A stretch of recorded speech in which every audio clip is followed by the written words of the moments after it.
Holly Draper. And I am Cherné Altovise. And today we're going to show you how to repurpose fabrics, and specifically Ankara fabrics, for your holiday gift wrapping. So this is what you'll be making. Yep, just like this. And yeah, let's get to it. Here we go. Small box. Like if you can't really get clothes in here, but you can get like a shirt, a tie, really small blanket. Yeah, jewelry. You could do a whole set. Jewelry. You could do a whole set in here. T-shirt. So it's not really that big of a box, but it's a really good size box to start out with, especially if you're practicing. This box again is not the biggest, but we're gonna start because it's supposed to be repurposing fabric anyway. You don't want to use all your fabric. You can use filler fabrics or filler paper to tie all of the looks all together. I don't. Is this big enough? Yeah, Okay. It is big enough. Perfect. So this is my scrap basket right here. So They can't see it. oh, they can't. Okay. Yes, this is a scrap basket full of lovely goodies. So I repurposed a lot of things out of this basket.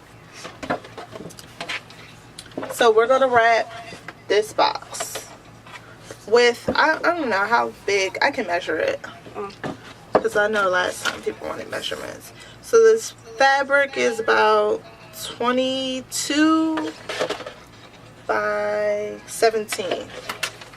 So that's not big. Everybody probably has a scrap piece this big. And if you guys don't, you guys can head to my website. Right. Bag of scraps. Yes, bag of scraps. This is actually too big. So when I'm wrapping gifts, We're gonna put this. I always kind of measure first before I cut. So put it kind of in the middle. Some people tape right here. I don't, because it can mess up this other cut back here. But you easily can measure with your hands by just folding it back and saving your spot. Where does the scissors go? Oh, Right here. alright. So you can just start cutting. And the great thing that I like about most Ankara fabrics is they are very linear, so You could easily just cut across. and you know where to stay in your lines. Exactly. And you'll be good. One year I had paper that had like grid lines on the inside of it. I don't know if anybody knows what I'm talking about, but like at Marshall's they had paper where the grid lines was like inside. It was like perfect. I couldn't believe it. It was so perfect. So this is this way, so you kind of know like, okay, this is the perfect amount. It's gonna flesh. You keep your edge on the inside. And now you want to do the next cut. So you just don't want too much fabric, because once you start getting into too much fabric, that's what messes it up in the end.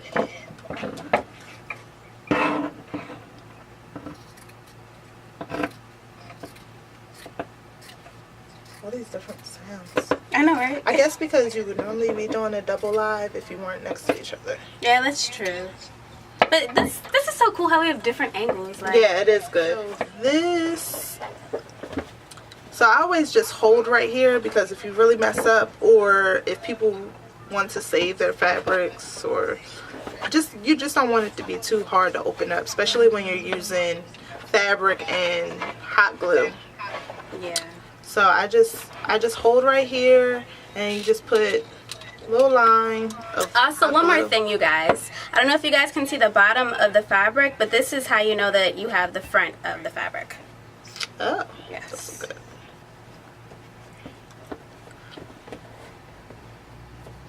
Alright, so the thing with fabric and hot glue, like, it's going to be hot, but if you just use your thumb, you'll be fine. So then this is the back. So this is what the front will look like. So it's nice and tight. So I always start that way.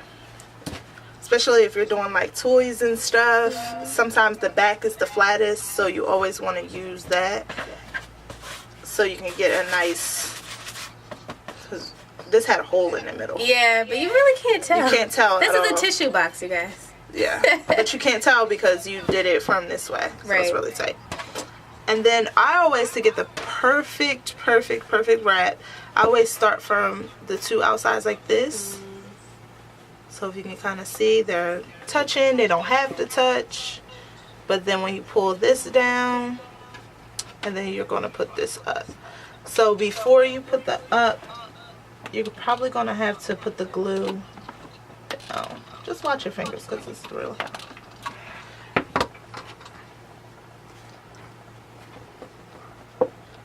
Do you have a close up on the top camera? Top camera. This one right here. Okay. So like this. And it's nothing wrong with adding more glue right where you need it.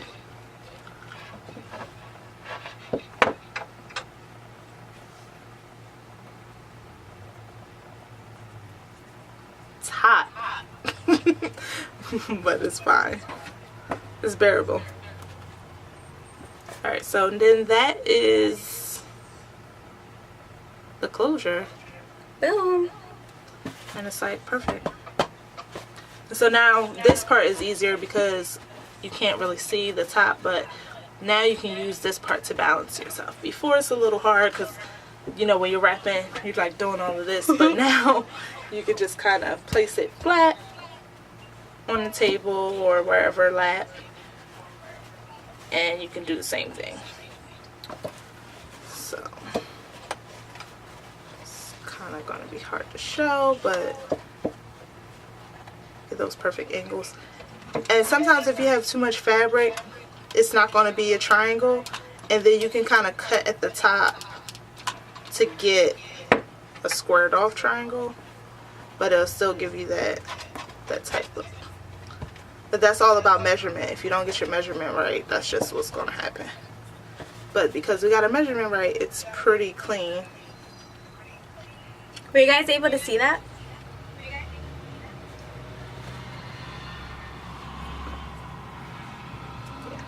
can't really read the comments on yours.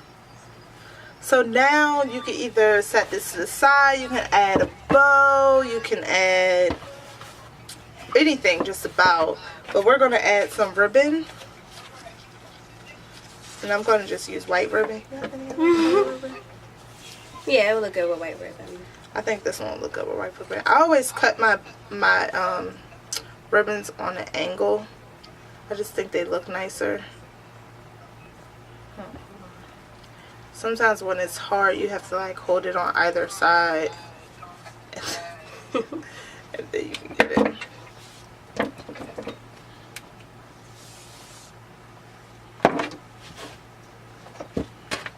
And again, I like to measure before I cut, because I've messed up so many different ribbons just cutting, thinking that I got the right one.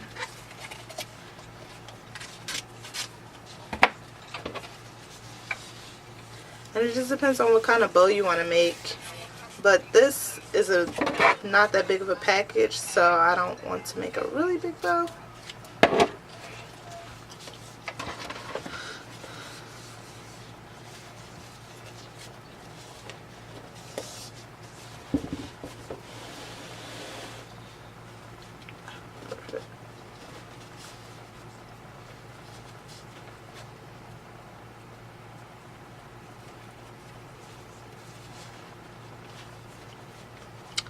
Once you have the ribbon on,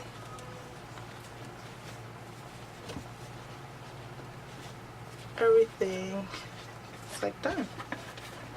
I just kind of make sure it's straight. So pretty. It's a very light gift. But those are the two that we did. And these two probably could go together. So if I use these two under the tree, these two prints, I would just buy regular black, not black, but like gold or some of this blue. or orange to kind of bring in all your gifts, because obviously you only have scraps. We're working with scraps, so you don't want to waste all fabric or buy a big roll of fabric, because that's expensive. I barely want to buy paper. So fabric pieces like this you could also probably fold and use as a bow. Would that fit over this? No. It won't fit to tie, but you can make like another bow. Okay. So you can kind of do, that's not even coming off. So you can kind of, Actually, it had glue on it, so that's why I folded it in half. So we're going to kind of follow that method and then just keep kind of gluing. And then, so like this. So that's kind of all I did. You know what? Instead of tying it too, you could probably use the hot glue. and then just gather it in the center. Yeah, so you can just use the hot glue. Let's try that.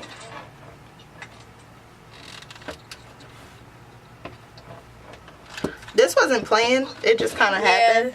I mean, that's how creativity works. But I hate to waste more fabric. It's not from when you're cutting the gifts, so why not use it all? And then on those plain color packages that we were talking about, so if you have like blue, you can add this bow to it and then it'll really tie it in. This won't matter because wherever you crinkle it at, it's going to be even, but you just want to make sure that it's like kind of where it doesn't move, so when you do crinkle it, you don't have to worry about doing anything. So I guess for all my bow tie makers out there, you'll really be able to pick up on this technique because you know how to make a bow tie. So once you do this, then maybe we can do something like, yeah. See, there you go. You know, that could double as a hair bow too. It could. So what you could do is you can give this to your friends and tell them they can take it off the top and put it in their hair. And they sell the clasp to slide in your hair at like Joann Fabrics, or if you're down south, Hobby Lobby. And because we didn't glue all of it, you can kind of fluff it up too. Do we have like just a small box? No. So you can, I would cut this too. So let me just go ahead and cut it. Make sure it's secure. Actually, yeah, I'm gonna cut it.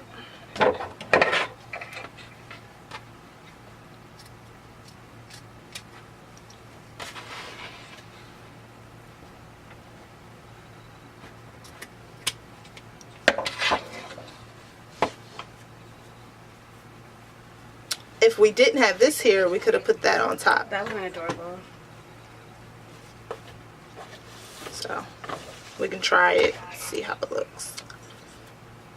I personally would do a plain color bow on this one and then do the other bow on like a plain gift. That way you're really getting all the use out of your scraps, but then everybody gets a little Ankara. Because sometimes when I do gifts, people are like, oh, I like this packaging better. Because I normally have a theme every year for the gifts. This Thank year you for the hearts. Oh, thanks. So I'm going to put it in the corner because I just think that's adorable. Once she said hair bow, I immediately thought like, oh, it should go in the corner. Like this. And kind of fluff it up. And honestly, just because this is like a cutesy bow, it also could go for like a guy gift too. And it's fabric, guys, so don't be afraid to like just like really get in there and start gluing. It's already scrap, you're not going to use it again. Right. But kind of just get in there and hold it, glue it down where you need to. I never glue like down the whole thing because I just don't want people to have too hard time opening up their packages. But when you're doing things on the front, Sorry. they open it up from the back anyway, so it doesn't matter.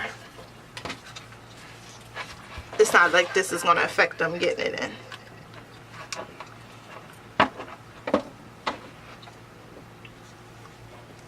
So.